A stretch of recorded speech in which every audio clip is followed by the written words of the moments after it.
Welcome to the full FX Unfiltered, this edition in association with DIGITEC, and I'm delighted to be joined by Peer Joost, who is CEO of DIGITEC. Peer, welcome to the video series. Thank you very much, Colin, and it's great to be on the show. Okay, I think it's maybe understating the point to say there's quite a lot happening in the FX swaps world at the moment when it comes to new products being rolled out and new technologies. And one of the key elements that's changed, releases of the last couple of weeks, was actually the D3 OMS from DIGITEC. So, could you sort of give us a feel for what what D3 OMS is about, what it does, and how it works? Yeah, absolutely. I mean, as we all know, the workflow in FX swaps has been, when it comes to banks trading with their clients, has been automated over all the years, and today is available in that automated fashion. And the interbank market has been lacking that functionality. So, and therefore there was obviously room for new platforms to rise, and what we're seeing right now over the last 12 months.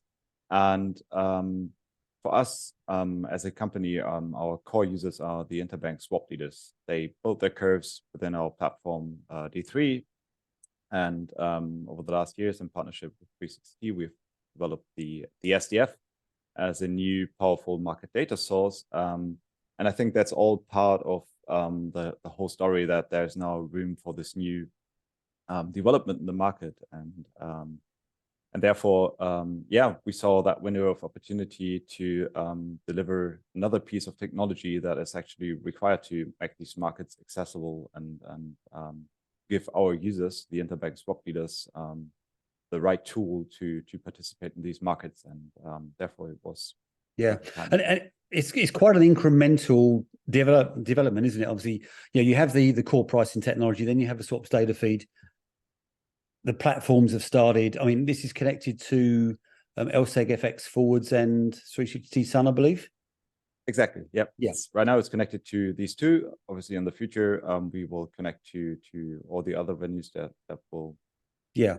The horizon, and for us, it's a piece of technology that we have to keep flexible, and that has to connect to all the available marketplaces to provide our users with the technology they require. Yeah. So the OMS then becomes the next stage in the workflow, doesn't it? I guess what we're starting with is we start with let's connect people together. Then we provide them with the data to be able to price more accurately. Is the OMS the next stage in terms of actually helping them manage their risk? It is, absolutely, and it fits really well to our vision as a company to automate the FX swaps and forward market. And after building a fantastic curve that is then streamed out to the rest of the market, right now it's for us, it's closing the loop when it comes to the interbank market, and to do that in a very automated fashion, it is crucial for the users to be able to place their orders on these new venues, but also then to receive the feedback and stream that back into the price construction, where our users then bring in their own IP, build the curves again, and it feedbacks then and becomes a loop, and that's very attractive, and it's obviously crucial to automate this part of the workflow. Yeah. So effectively, then, obviously, I guess most people know how an order management system works, but there are nuances between the FX swaps market and I guess where most people would have used it in sort of derivatives or the spot world in FX. So, can you give me an example of how an interbank trader would actually use it, the benefits it's bringing to that trader in terms of his workflow or her workflow? Well, yeah, first of all, D3 allows the trader to control the price stream, and this is then being translated into orders that the new D3 OMS will then manage and place on these new venues like LSEG matching and 360 Sun, it gives the trader a lot of controls to handle that workflow, which is, I think, really important right now in the current stage of the market, where there are many uncertainties, and it's all about reliability, and the trader always has to have that feeling of control, and this is really crucial, especially in this early stage right now. We provide exactly that, and Yeah, I mean, especially now interest rates have started moving after last year, which is for some people has been a bit of a shock to the system, I think. well, I'm not going to complain about that. So no, works quite well for us. So, yeah. but yeah, no. You're never going to find a trader complaining about volatility, I don't think. Although Yeah. probably there will be anyway. I mean, I was lucky enough to have a look at the system a couple of weeks ago, and it struck me that one of the key elements that you're trying to deliver here is flexibility, because I think it's fair to say that not all interbank traders are the same. Obviously, there's massive difference in quality of balance sheets, equally massive difference in quality in size of books. So, can you talk a little bit around the flexibility that's been provided? Yep. So it's different venues that we are now connecting, and they obviously differ in their workflows and how they operate. So that's the first element that we have when it comes to flexibility. So we have to cover all that functionality and what is required from a venue's perspective, and not only from the user perspective. So we actually have to integrate with those venues, and that's key. But yeah, next to that, it's many bigger and smaller things from how we deliver that technology, different order types, and there's a lot of features and controls involved, and so it's for example, it's that automated part of the workflow, but it's also to give the trader the controls to respond to when there's an opportunity, for example, and that's part of the flexibility. It's a young product, so we're constantly investing into it and developing new features, and so is the market developing, and therefore right now it's I think just in general the market is very flexible, and there's certainly a lot going on. We've seen mid books emerge. We're seeing API trading, and I guess this is where the complexity that you're solving for comes in, isn't it? Because as you say, it's not just about the connectivity to the different venues; it's about the functionality that those venues support. Soft matching versus the ability to build amounts, and different order types. Exactly. So and that part of the flexibility is where we can help, and where we have developed a very powerful tool. Still, when we talk to our clients, one of the main questions always is credit, something that has been solved partially, I think, but still where development has to happen on all ends. But yeah, it's going in the right direction, and therefore it's the perfect time, I think, for the market to do the next step, and I will take issue with one thing there. I don't think we'll ever solve credit. I don't know. I mean, looking at a sheet of paper, it always sounds very easy, but it's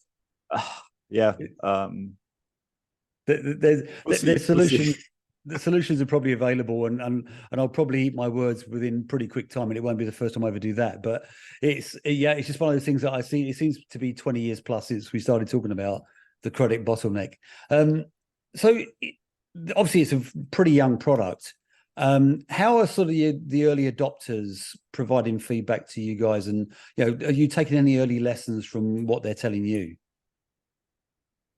Well, first of all, it's been we've been approached by our clients and the venues to build that piece of technology, which is fantastic, because it's you don't get that one-sided feedback from basically your clients telling you we want to develop this and that, but it's the market in general that helped us to develop it. And in an early stage, it's absolutely crucial to be in touch with your clients, listen carefully, and also to be very fast in development. There's new features and requirements popping up every day, and and that also contributes again to the flexibility where it also comes to how you actually deliver technology and to keep up with developments, but also to be in a position where you can help your clients in case they run into, let's say, a software issue, for example, so that you can help them in a very fast way. And therefore, yeah, it's an early stage, but it's a live product that